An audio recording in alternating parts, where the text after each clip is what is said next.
It's time again to put it on the line. The drivers are ready to take the green flag for the 7th Prelude to the Dream, Wednesday, June 8th, only on pay-per-view.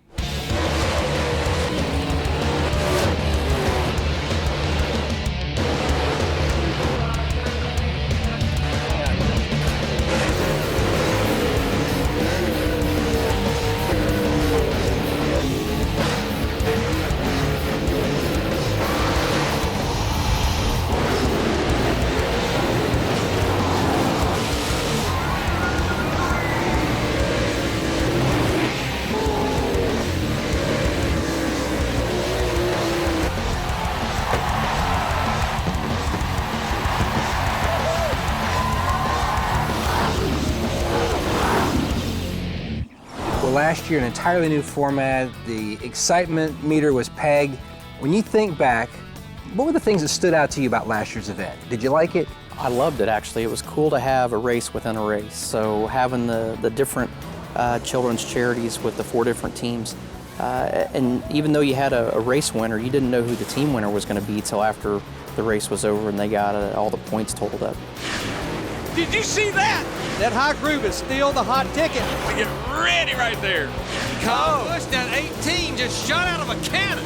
Jimmy Johnson better not open that door on the high side for that 18 car. Carl Edwards just got a heck of a run. He came from nowhere. Tonight, Jimmy Johnson's going to take home the checkers. Pretty impressive. A number of different restarts kept the field bunched, and it was really just have at it. And everybody really got going well. It seemed like the competition was so close that guys were forcing each other into mistakes, but there was just great racing through the field. I mean, Jimmy Johnson had the lead on the restart. You got Kyle Busch diving to the bottom, Clint Boyer on the top, Dave Blaney in 4th there. And everybody kind of has a different line and has that different momentum and rhythm that they are running. Guys were from the bottom of the track to the top of the track and everywhere in between. So there really wasn't a set groove last year. Just it seemed like guys were really good at figuring out where their car was the best and running that line accordingly. And then last year, the last 2 laps, what everyone has been talking about for almost a year. Well, we've been talking about it for 5 years in the Cup Series. Now we've had to talk about it a whole year watching Jimmy Johnson dominate the Prelude. So we're all trying to figure out what did he do that we all in the back scattering out everywhere. We couldn't figure it out, but Jimmy had it figured out. And when Jimmy first went to Eldora, you know, again, he showed that ability, acclimates himself. His desert off-road racing really came back to help, and he scored an Eldora trophy. Well, a year ago, he wins the heat race.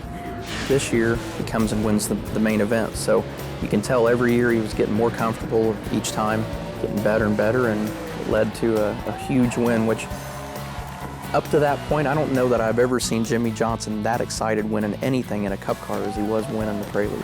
You always try to top yourself from the previous year. What improvements or what do you have in Smoke's bag of tricks for the Prelude 2011? You know, I think last year went so well that we're pretty much just sticking with what we did last year. It's, you know, it was such a great concept of the team aspect, and I think that's something that the fans enjoyed last year, but now, once they've seen it for the first time, now they're going to go into this year's event and you know, definitely be focused on that a lot more.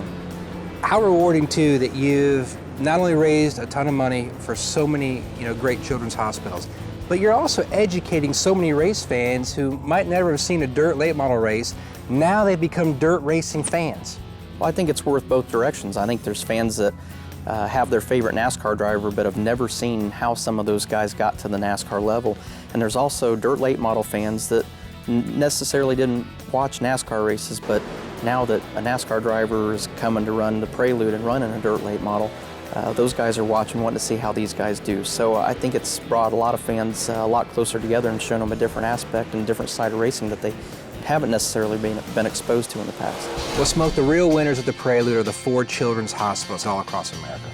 Well, we have fun with the event, but the biggest thing is knowing that before we even leave to go to Eldora, that there's a bigger purpose in mind and that we're raising hundreds of thousands of dollars for these children. And knowing that it's going to great causes that are going to help these kids in the long term, that makes everybody that goes to Eldora for the Prelude a winner to begin with. It's time again to put it on the line. The drivers are ready to take the green flag for the 7th Prelude to the Dream. It's going to be a wild ride. You can see it live Wednesday, June 8th, only on pay-per-view.